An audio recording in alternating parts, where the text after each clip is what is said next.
Hey, it's Jeremy from OpticHouse.com. So, a few weeks back, I posted a drawing video showing me drawing a comic book page from start to finish, from my thumbnails all the way through my rough layouts to inking. And I got a lot of strong, positive feedback and response from that video. But I also received a lot of requests. People were requesting a video of me showing how I write a comic book. Well, I aim to please, so I present to you how I write a comic book from start to finish. Before I get into this, I need to lay out a couple of caveats. Number one, I don't work in mainstream comic books. I have never worked with a major comic book publisher, so the method for which I write is kind of specifically geared towards the comics that I create. I don't think that my scripts are structured the way that a Marvel or DC comic book writing script or writing document would be structured. And if you're looking for something specifically like that, there are other resources out there. There's a great website that I just recently discovered called the Comic Book Script Archive. It's got a lot of comics from Marvel, DC, Image, Dark Horse, all kinds of indie publishers, but lots of creators, well known, some not well known, favorite, all kinds, all manner of comic creators out there. The other caveat is that I'm a writer artist. I write for myself. I write what I'm going to be drawing. And because of that, there's probably a lot of detail that's lacking from my writing documents that you would actually need. If you were going to be working with a creative team, working with pencilers, inkers, colorists, there's all manner of detail that you would need to communicate to your creative team. A script is not just a document telling the story, but it's also to give instructions and directions to the entire creative team in terms of what the creative vision is. It's a blueprint for the entire team to work together. That's what that document is. And in this same case, my comic book writing documents, I shouldn't even call them scripts. It's a document that gives all the information that I need in order to make the comic. But there's a lot of things in there that I leave open for the different phases of the creative process that I fill in as I go along, because that's simply what works for me. So, now that I've got that out of the way, let's get into it. There are 4 phases where I primarily do my writing. Phase 1 is my summary. Phase 2 is my outline. Phase 3 is thumbnailing, and Phase 4 is lettering.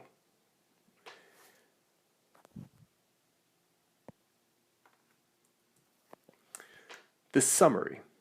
You need a beginning, middle, and end to your story. This is not just for your single issue. This is for your entire comic. Like, let's say your entire comic book series. Let's say you're writing a whole graphic novel. You need to know what your beginning, middle, and end is for the whole series. You're allowed to change it. You're allowed to deviate from it. You're allowed to come up with different ideas as you go along and rewrite things as you need. But as a starting point, you should know what your beginning, middle, and end is so you can structure the whole thing. So let's say I'm writing a single issue of a comic. I need to know how I want to start it, what the main things that happen in it, and how it concludes, how it wraps up. For instance, let's take my comic book Morning Star. It's Lucifer's fall from heaven told as a Western. For issue 1, when I originally wrote my summary, I wrote it in a paragraph form. So for this one, you could summarize chapter 1 as saying, Lucifer and his archangels rescue a group of children angels from a demonic attack. The children tell old wives' tales about the possible origins of the demons. Lucifer and Ariel reflect back on the death of Raguel, one of the former archangels and Ariel's husband. That pretty much sums up the story. However, there's more than one way to approach this. As I've been working on this series, I've completed issue 5 and I'm in the middle of working on issue 6. For issues 5, 6, 7, and 8, I started changing my structure a little bit, and now I do my summaries as story beats. I basically try to figure out what are the narrative structures that these ideas, these story beats, relate a lot to screenwriting structure.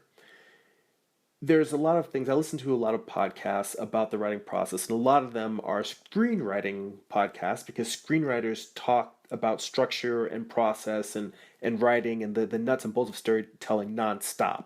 Whereas I don't hear as many comic book podcasts or prose fiction writing podcasts that really get into these kind of structures. I also owe a bit of a debt in this to a book called The Story Grid by Shawn Coyne. I had heard of it on Joanna Penn's podcast, The Creative Penn, and he's a book editor who gets really deep into the process of editing, basically to teach writers how to edit their work themselves before they actually take it to their actual editor or are sending books out to literary agents, because you really need to understand the editorial process in terms of how a story is broken down, how to find the flaws and fix those structural elements. That's part of the writing process for a writer. And then once you've fixed it as well as you possibly can, that's when you bring it out and have other people look at it and give you feedback. So the story beats.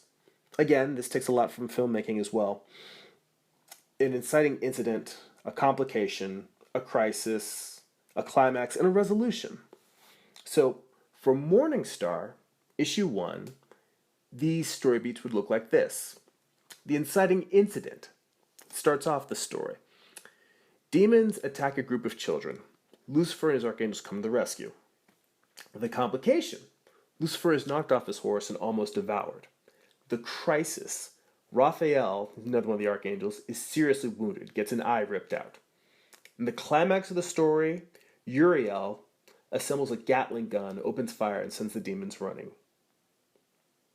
The resolution.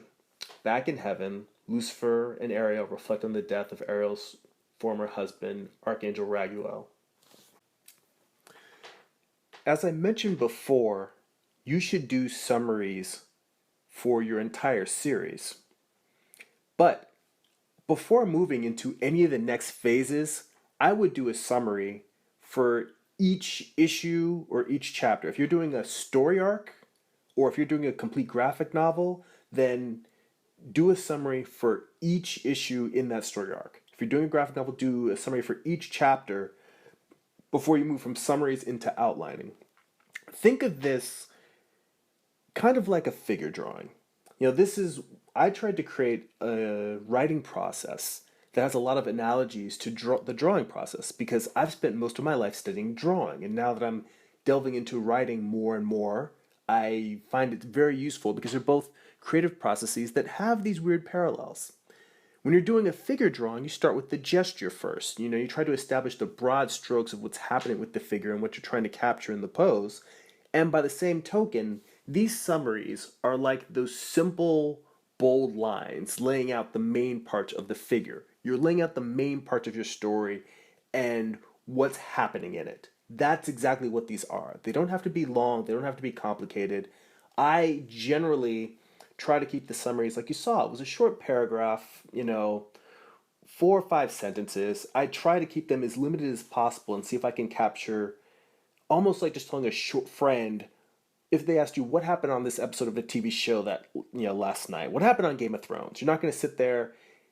You could sit there and tell them a story beat by beat by beat, but let's say you're just kind of passing in the hall real quick. You could just give them a, hey, so A happened, and then B happened, and because of B, C happened, it all wrapped up with D. That's what you're going for with these summaries, is to get the broad strokes of your story before you start delving down. And the point of doing the summaries for the whole series or a whole story before you move on is because if you understand what needs to happen and where everything's are going, it'll allow you, as you go from summaries to outline, you know what are the seeds that you want to lay to get you logically to the next issue. And in each chapter and in each issue, each part of the story, you can make sure that all those things are moving in harmony and working towards the climax of the entire story, the entire series. Phase 2. The outline. These were one or two sentences describing each page. The reason why I try to keep these so short is, again, similar to the idea of keeping your summary short. It's very easy when you're writing a comic book, well, when you're writing any story, to overload each part of it, each section with too much detail, too many things that you're trying to have happen. There's just too much clogged in. Now, particularly in comic books, when you're dealing with a visual medium that has limited page space and limited page count, you don't want to make your writer, your artist, try to draw like 100 different things happening on a single page at once. You know, it's like an old screenwriting thing where they say, it's really easy to type on a page and the army came over the hill. But, you know, actually having to draw that, having to draw all of these horses and all of these creatures. I've got a good friend of mine, comic creator Carl Altstetter. One of the first times I ever wrote for another artist, I basically did that to him in the first issue of the project, and to this day he never lets me forget it, and rightfully so, because it was a horrible thing to do to another creator. So keep your outlines lean. Really just one or two sentences saying what happens on the page. You can describe it. Well, I'll show you an example. So going into Morningstar, my format, when I write these outlines, I start with the issue number and the page number. So, like for instance, you see at the top I say 6.12. That would be issue 6, page 12. So for Morningstar issue 1, it'd be 1.01. That's page 1. On page 1 of Morningstar, God breathes life into the void, but it's vicious and savage. The first demons. And then in page 2, the story from the opening is simply one of many tales a group of children are telling as they argue over the demon's origins. In page 3, the children grow silent and scared as they realize there's something in the forest stalking them. All the way through the whole series until you get to the 24th page. There's 24 pages in my issues. And on the last page, it says, we push past the somber Lucifer to find Isbaal, queen of the demons, watching him from the trees. So I try to keep these open enough that you can get a fair amount of action or a beginning, middle, and end out of that page. So there's enough in there, but still keeping it tight enough that I'm not trying to put a lot in there. Not too many compound sentences and saying this happens and on top of this and on top of that, and then just having it turn into multiple paragraphs. Now, mind you, this is just me trying to describe the action that's happening on the page. If you think of more visual details that you want in there, or narrative details, or if you come up with ideas for dialogue as you go, it's fine to add those things after this main one or two sentences that are describing the action, the events that happen on the page. Then you can add, as a separate, paragraph, after a space, or in parentheses, or however you want to add it, you can add all the other things that you want to remember for what's going to be happening on that page. Again, it's a working document. This page is supposed to be a tool for you. And my process is restrictive only in the sense that it helps me really focus on the narrative and on figure out what are the important details I'm trying to show. But it's not meant to be restrictive. If there's details that you need, put those details down.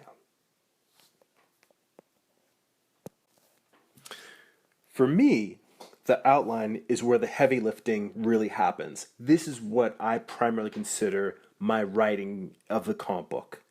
Because when I'm writing all these points down, when I'm writing all these sentences down, my main thought was to say, okay, I've got 24 pages to tell a story. If I figured out in my summary, which I should have, what is my beginning, middle, and end, I can sit down and just make a numbered list from 1 to 24. And on each one of those numbers, I put a sentence or two saying, this is what's happening on this page. Next one, this is what's happening on that page. Next one, this is what's happening on that page. This is to simplify the writing process. If you say, "Oh my God, I've got to write this whole comic. I don't know how big to make it. I don't know how long. I don't know how short. How am I going to fill all these pages with story, or how am I going to fit all of my story into this amount of space?" You know, you can write 24 sentences. I think even if you struggle with writing, sitting down and making a list and filling each of those 24 points with a sentence saying, "This happens, this happens, this happens," I think that most people can handle that. You write that down, and then you can look at it, and if it's crappy, if the sequence of events don't make sense, then you start moving pieces around. You say, "You know what? I thought that this scene that happened on page 8 was really compelling, but it'll be a lot more dramatic if I move it to like page 14." Or this scene that I thought was going to take up 5 pages in the middle of the book, it's too long, it's too boring, the reader's not going to care, I'm bored by it. I'm cutting it down to 2 scenes. Maybe you're like, "Oh, but I cut down to 2 scenes, but there's some important information that I needed in there and I have to fit into the story." And you're like, "Oh, well, you know what? I can fit that scene. The character appears again on page 18. I'm going to have that same information conveyed in a different way on a later page."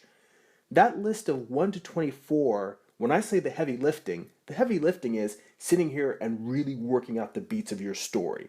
It is sitting there and saying, "This works, this doesn't. I need this character here, I don't need that character here. This character needs to get written out completely because they're stupid. This character doesn't have enough going on, and I really need to beef up their backstory and give them compelling reasons to be making the choices they're making." This is what you do with that. You rewrite and you rewrite and you rewrite that outline until you have something that you would want to read. Because if you really want to read it and you've sitting there and you've rewritten it a bunch of times and you still find it interesting and compelling, then odds are somebody who is reading it for the first time will be interested in it. I'm not guaranteeing that, but that's the first thing. You're the first reader. And if you're bored by it, so is your reader too. So you've got to make that outline as exciting and compelling as possible. And again, it's only 24 sentences. It's not that intimidating. Most people are intimidated by the writing process because you're thinking, "How do I make something perfect?" You know what? You don't. You start out with something crappy and you make it better and better incrementally. So write down those 24 sentences and then fix them. And then fix them. And then fix them again. So you've got something that you feel is solid. Now we get into a little bit of nuts and bolts of the actual realities of the comic book page. Now, this isn't necessarily true when you're dealing with digital media, but in terms of the print book, you have to remember that your book is in spreads. A spread is the left and right page when you have a book laid open. They're the pages facing each other. And it's important to be aware of your spreads and your scenes for multiple reasons. First off, if you're writing a book, the main thing is that there's a page turn. When you go from page 2, which is on the left, to page 3, which is on the right, generally in most comic books, the right-hand page are the odd-numbered pages and the left-hand pages are the even pages. If it's different for some reason, that's something that, if you're working with a publisher and you're working with an editor, that's something that you should ask the editor about, have them communicate with you. But you want to have your dramatic things, the things that happen, you want to have your right-hand page, your odd-hand pages, the last panel should usually be a moment of suspense, or at least something to lead you into what's happening next and want you to turn and see what's going to happen next. It's a teaser. The thing that's on the left-hand page, on your even-numbered pages, that's your surprise. When you turn the page, you're like, "Oh, wow, you see this dramatic thing." If you have a surprise on your right-hand page, that's not dramatic because the person has already turned the page, and as they're reading their even-numbered page on the left, they already, whatever that big surprise is, they can see it. It's not going to take them by surprise. But until they turn that page and see what's on the next even-numbered page, there's always a sense of suspense. There's always a sense of tension. You don't know what's coming next until you turn the page. So that's an important reason. And the other thing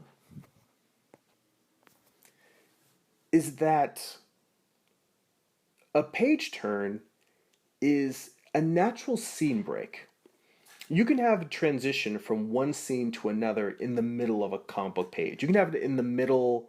You can have it happen at the end of one page on the left-hand side and then have the right-hand page be a new scene. You can have scene transitions happen in the middle of a comic book page. Depending, like if your story is really packed and you need to get to the next scene in the middle of that because you just don't have the real estate to wrap up that scene on the end of the page, then you do it. You do what you have to make the story work. But page turns are natural scene cuts. You know, if you think of it from a filmmaking term, you want to cut to the next scene, it's a good point. Now, this is something that very widely differs.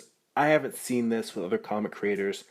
This is a little bit of an experiment that I've been doing as I was rewriting the last four issues of Morning Star, and I became a lot more aware of the structure and the pacing of the whole narrative.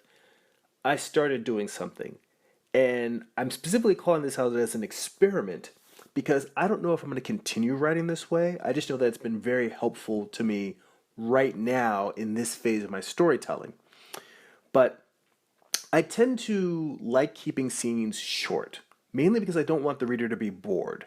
I don't want them to be reading a sequence that goes on and on and on and on unless there's a real good reason for it. Now, in the first issue of Morning Star, half of the book is taken up by a massive battle between the archangels and the demons, and they're, the first encounter that we get to see them. But in the rest of this series, because there's seven archangels, you've got multiple leads and other supporting characters and the demons, I try to cut every few pages to see what's happening next in a different character. And I try to keep the narrative always moving and always feel like it's fresh and like all of the characters' personal narratives are moving forward. So what I started trying to do was writing is basically to write in scenes and to try to keep my scenes located to a spread. Basically, like I mentioned before, that the page turn is a natural cut to another scene. What I would do is I would try my hardest to keep a left-hand page and a right-hand page be a scene with a set of characters in a certain location. You turn the page and the scene is changed. Maybe it's the same location but new characters are there. Maybe it's new characters and a new location. Maybe you're taking the old characters and you're moving them someplace else. But the point is to always keep it moving. And the reason for doing this is because I found that even if I were just making my bulleted list of 24 pages, sometimes when you're looking at that list of 24, it sounds like it shouldn't be, because it's 24 pages, it's not a long list to keep track of. But I feel like sometimes I could get lost in the minutia of just those pages. Like, what are those pages doing for the story? Like, I might get wrapped up in what happens on this page and then say, oh, well, this happens and then this comes next and that comes next and that comes next. But when I think about overall scenes, I think about how is this moving the narrative forward of the entire issue. So when I'm writing in scenes, okay, if I've got a comic book that's 24 pages, mind you, it would be different if you were writing a 22-page or a 20-page comic for a mainstream publisher. But my comics that I self-publish are 24 pages. So with that, I have my opening page, and I've got my closing page, and then I've got 11 spreads within the book. So those are my scenes. That does not restrict me from doing a scene that is shorter than a spread or a scene that's longer than a spread. But I make a note of it because I realize that it's going to add to or take away from another scene somewhere else. But now that I look at this and I say, all right, I've got 11 scenes. And again, I could just do a book where it ends up being 24 scenes and each scene is a single page. I'm not restricted from that, but I'm going to do it consciously. And right now, the conscious decision I've made is to try and keep each scene to a spread. And this allows me to really look at the story in a macro sense, to zoom out a little bit. So it's sort of like if you're looking at a big lump of clay and you're sculpting. That first summary is you sculpting out the big chunk. It's you carving the mark. That's a great metaphor. I'm running with it. All right.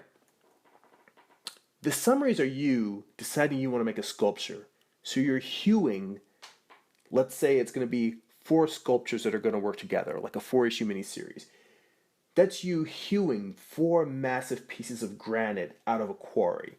That's what the summary is. This piece of granite is going to symbolize this part of the story. This piece of granite can symbolize this part of the story. This piece can symbolize that part of the story.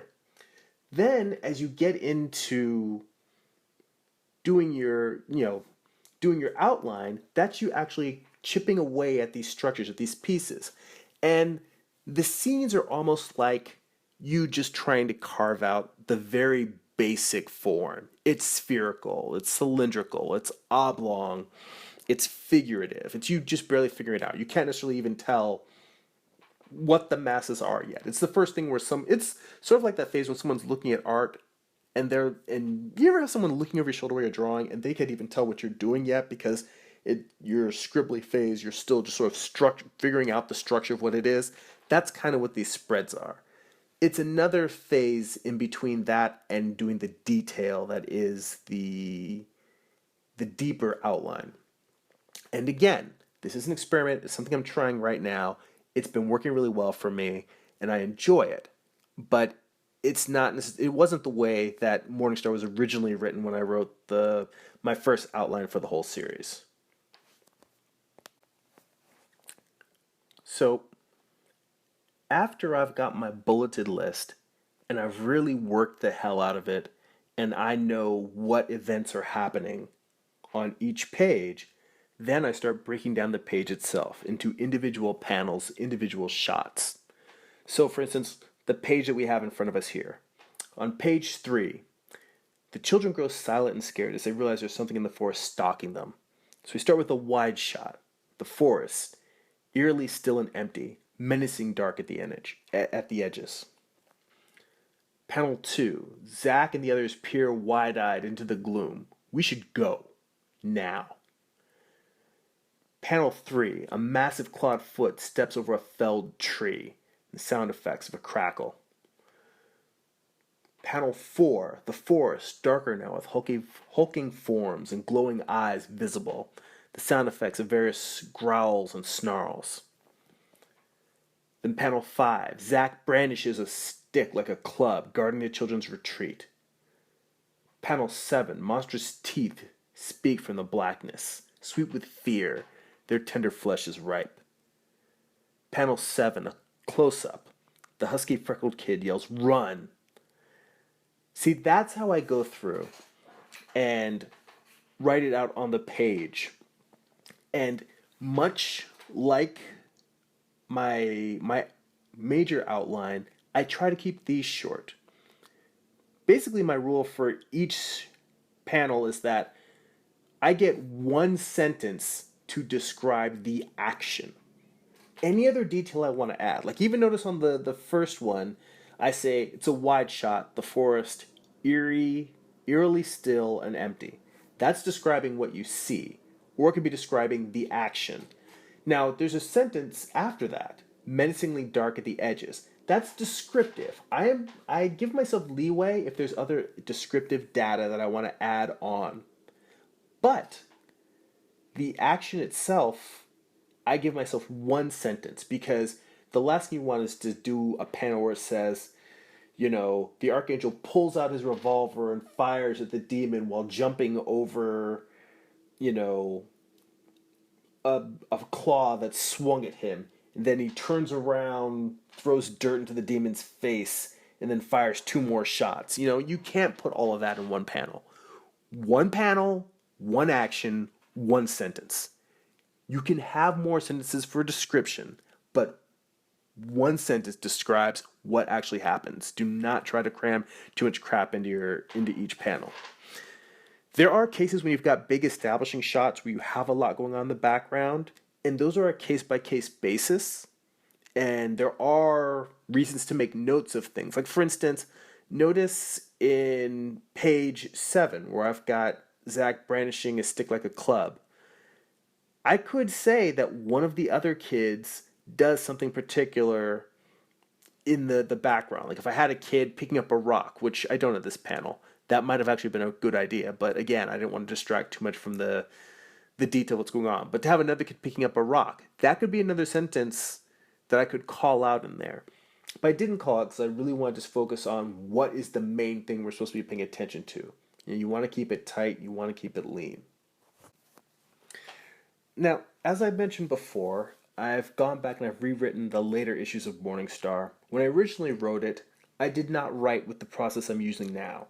I wrote paragraphs for summaries, but from there I wrote something a little bit more of sort of a something closer to what a traditional comic book script you might see in the back of a trade where they reprint what a mainstream comic strip looked like. They were more traditional comic book script like, which has a little bit of a film script look to it.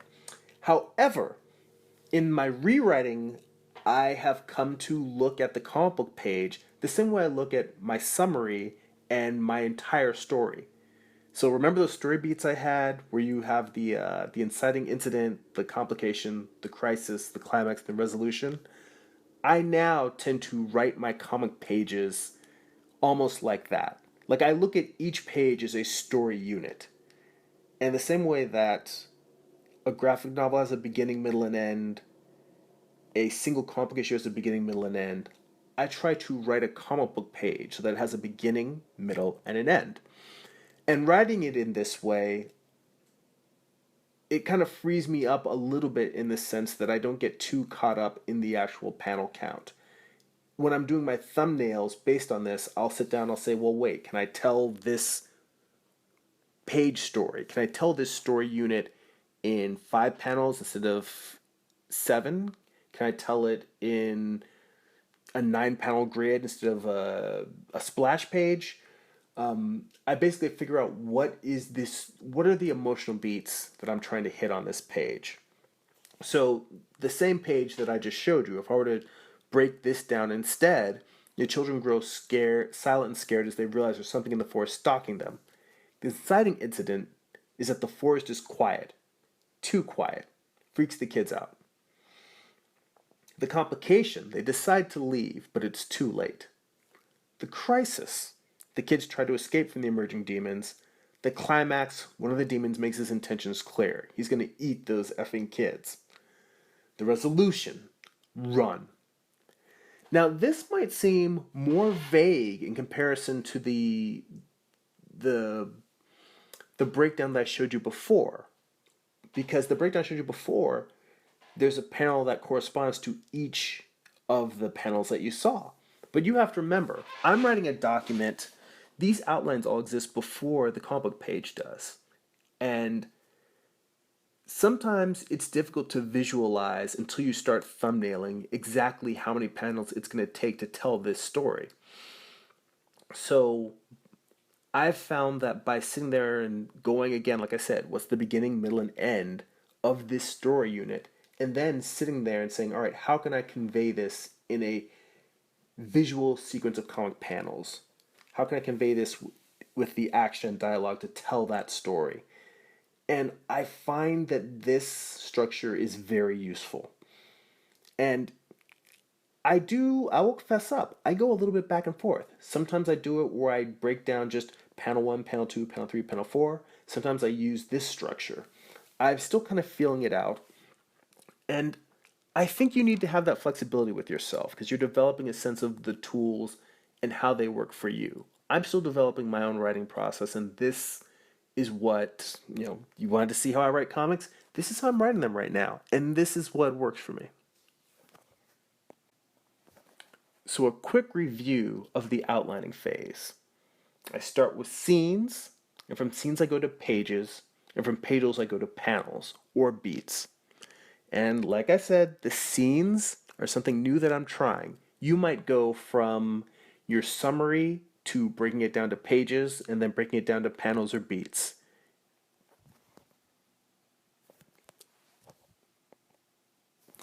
You might ask yourself, when does the dialogue writing happen? The answer is all phases, including the thumbnailing and lettering. Now, this is where things get really personal and specific to the way that I'm making comics. If you're working with a creative team, you need to give them all of the assets that they need in order to understand the story and what's happening. You might be writing a story in what's called the Marvel style, where you give somebody a plot and just tell them this happens and that happens, little pieces of dialogue here and there. They don't necessarily need to have everything broken down into panels. Or you might be working full script. It depends on who you're working with, because different creators need different things. Different creators want to be told different amounts of information. Some people want to have everything. Some people want to have everything spelled out for them and then say, "All right, I know exactly what it is you're asking of me, and I will do my best to fulfill it." Some people want to be just told the gist of the story and be given the creative freedom to collaborate and visualize as much of it on their own as they possibly can. For me, I'm my own collaborator. And what's crazy is the art side of my brain really is kind of separate from the writer side of my brain. It's like they're two different people. And I'm slowly learning how to get them to communicate with each other better. And part of that is figuring out when to hand stuff off. The writing, the dialogue phase, I don't have a set phase for it. And the reason for this is because I actually feel like dialogue is one of the things I need to work on more. I'm a plot writer. I'm an outliner, which is obvious by how detailed my outlines are. Many writers really love writing dialogue, and they'll just be happy to just be given scenes and write words all day long. The same way that some comic artists just would love to do action sequences all day long. But you can't just have people talking and talking and talking and not have them go anywhere or do anything. I mean, even if you do have a whole story that's just dialogue, the dialogue has to have some significance. It has to move something along. The story does have to progress in some way, even if it's a conversation. But I'm meandering a little bit. My point is, when I'm doing my summary, if a line of dialogue occurs to me, I write it down. I add it into the summary. If many lines of dialogue occur to me, I make note of all of them. I just put them in there. And then when I move into my outline, I will use those same lines of dialogue. And a lot of times, more lines will occur to me as I'm writing those outlines. So I add those in. And when I start going from the main list of pages in my outline to breaking down the page, anytime a piece of dialogue occurs to me, I'll write that down too. Now, by the time I'm done with my outline, I have written down in words all of the things that happen, all of the events that the characters will live through in the story.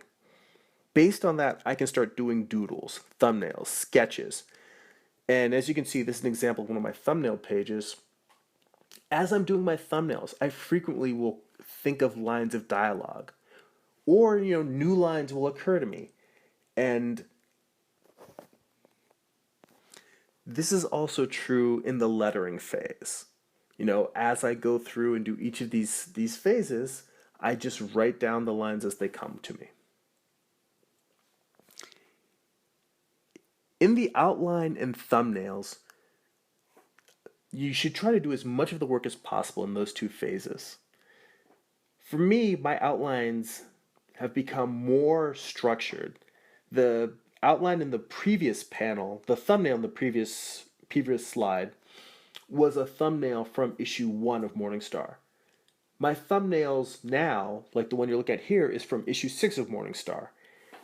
These days, I try to sit there and have my thumbnails do a lot of heavy lifting in terms of working out the page composition, how many panels are going to be on the page, the events are going to be on the page, how close, how wide the shots are, the dimensions of the actual panel, whether it's going to be horizontal, vertical, how long it's going to be. I make notes about the lighting as well. I continue to note dialogue as I'm doing it. I look at this stage. The thumbnails and the outline go hand in hand. It really is me making the blueprint for me to do my layouts and draw the actual page. Like, I would say outlining and thumbnailing is probably 60% of the work of me making the comic. You know,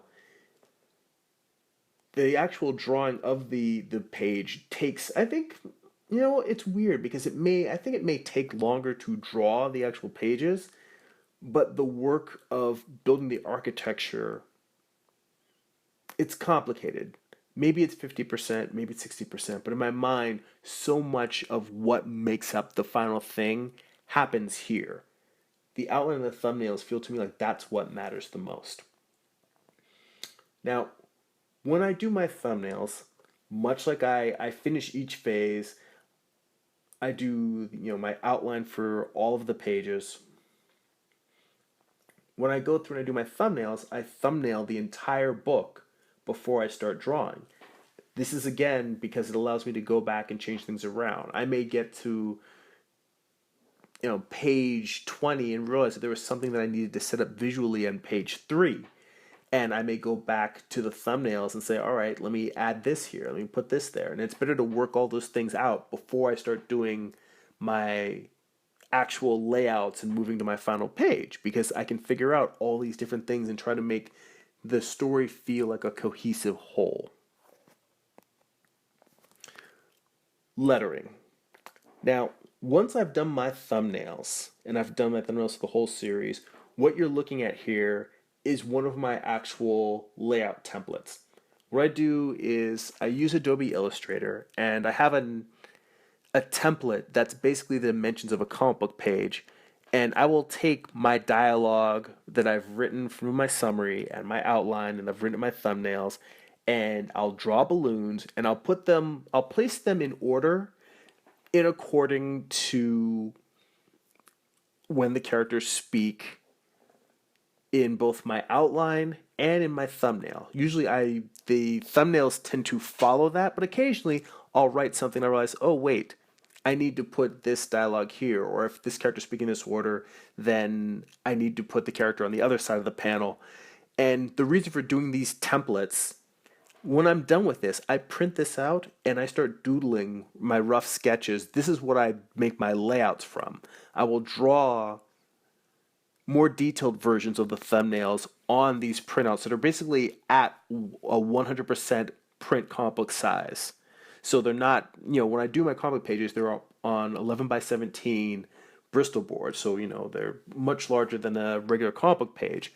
These layouts that I do are done at the size of a comic book page. It's mainly to keep me from putting too much detail in there, but I work out all of the structure of the actual panel, figure out exactly what the anatomy is going to be in the backgrounds, the environments. But this is about writing. And for me, the writing and the art are intrinsically linked. But when I do the lettering, sometimes I still don't have all of the dialogue as perfect as I'd like. And I will use on-the-nose dialogue as a placeholder. If I have not, in the course of the summary and in course of the outline and in the course of the thumbnails, if I have not thought of a great line that really sings, then I will just simply have the characters say what they're feeling, say what they're thinking, put it on there, write something that's on the nose. I can come back later. And for me, part of this is that, much like a comic book writer who's doing a plot style, where they will give their artist a plot, the artist goes away and draws it, and then when they come back and they see the actual pages, they come back and they script it.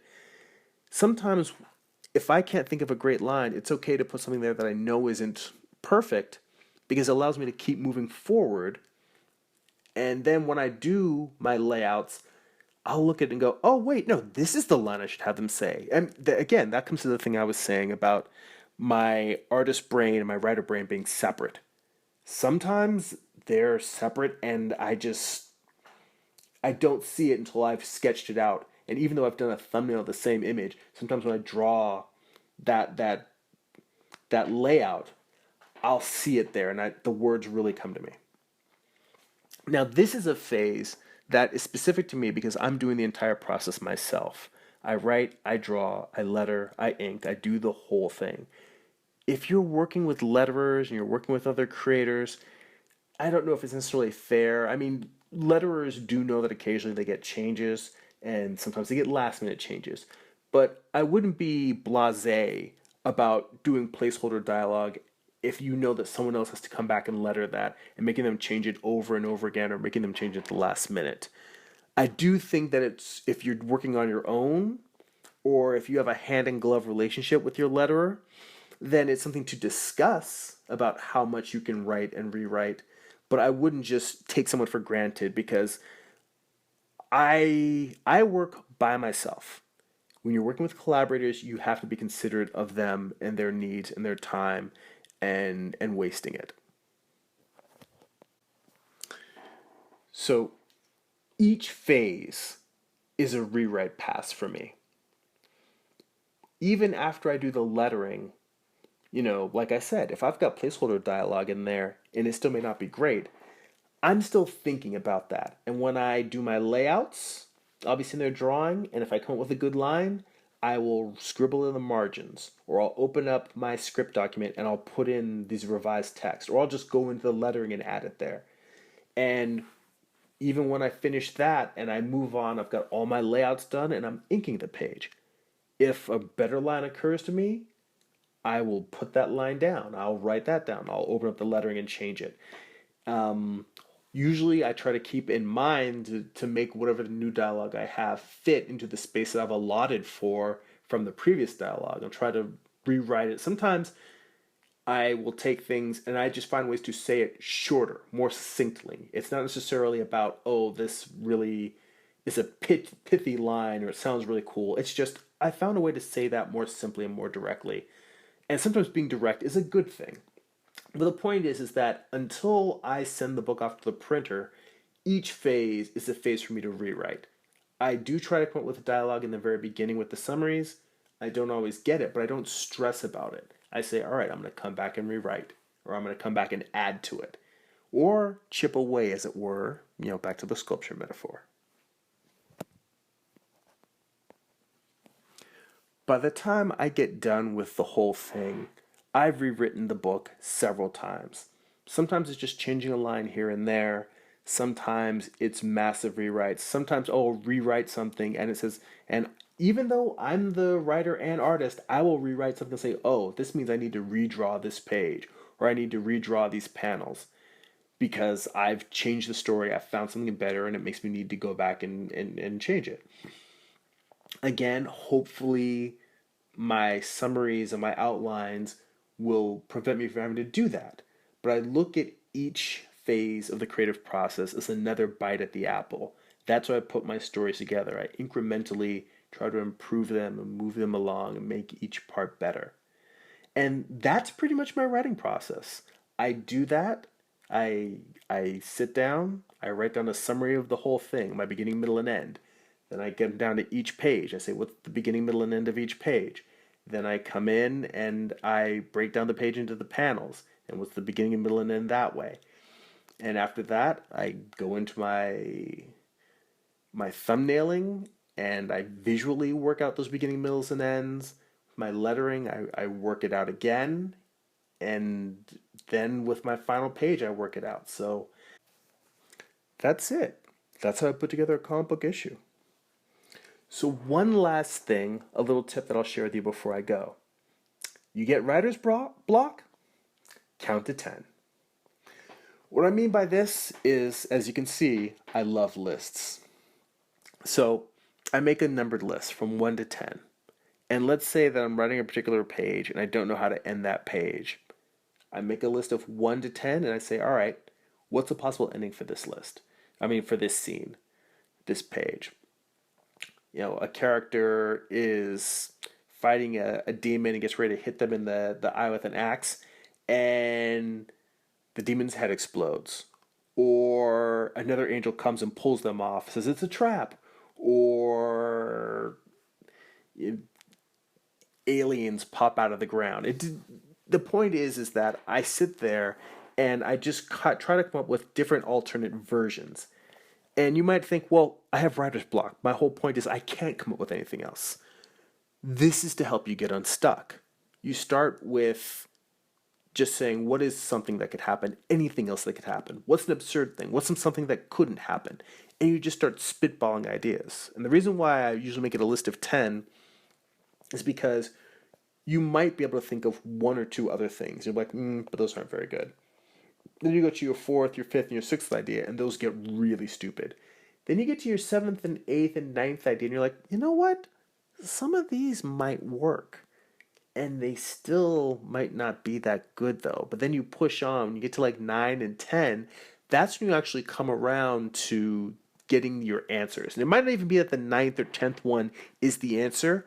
What will happen is by the time you sit down and you force yourself to come up with 10 alternatives to any given page or any given visual sequence, or even at 10 different endings to the whole issue or whole graphic novel, by the time you get to that 10th version, that 10th ending, that 10th iteration, it's freed up your idea enough that you might say, all right, well, this isn't the ending I want, but you will actually say, oh, wait, I've got 4 more ideas now.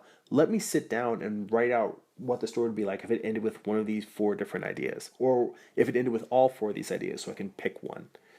And if you're stuck for ideas on how to do this, what to put on the list, then start stealing stuff from like your favorite movies, your favorite books. The point of stealing it isn't that you leave it in the story and use someone else's ending. The point is you decide, oh, well, you know what? I'm going to have this scene end like the way that Kill Bill Volume 2 ended. Or I'm going to have this scene turn into something out of Fight Club or Star Wars. Is, again, just unblocking yourself. If you really can't think of something on your own, then you start saying, well, what would my story look like if we blew up the Death Star and then we're all standing there at the end of this demon fight getting awards placed on us by Princess Leia during this grand ceremony. When you start looking at your story through other alternatives, through other views, through other different, dimensions, then you can start generating your own ideas. You may sit there and say, I'm just going to take 10 different movies and apply them to this story until you start seeing, oh, well, it could be this, or it could be that, or it could be that. And the point is not to use those. You don't want to use someone else's story. You just want to break yourself out of this jam enough that you can start seeing your story differently and you can see other possibilities. So that's my big tip for getting around writer's block. So thank you for spending this time with me. I know this one was a little bit longer than usual, so I appreciate you sticking with me.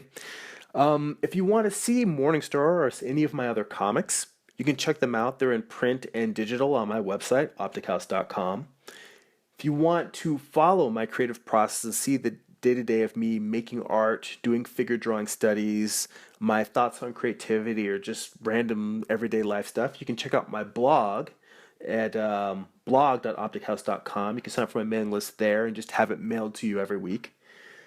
I will leave a link in the comments to the book that I mentioned, The Story Grid by Shawn Coyne, and to the Comic Book Script Archives. You can take a look and see what many other comic creators' scripts look like.